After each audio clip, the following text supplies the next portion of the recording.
originally located on the Barry and Chelsea Railroad in East Montpelier, Vermont.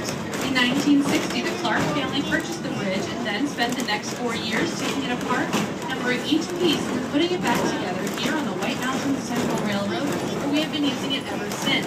Here in New Hampshire, we have an old tradition. When we cross through a covered bridge, we try and hold our breath through the entire thing.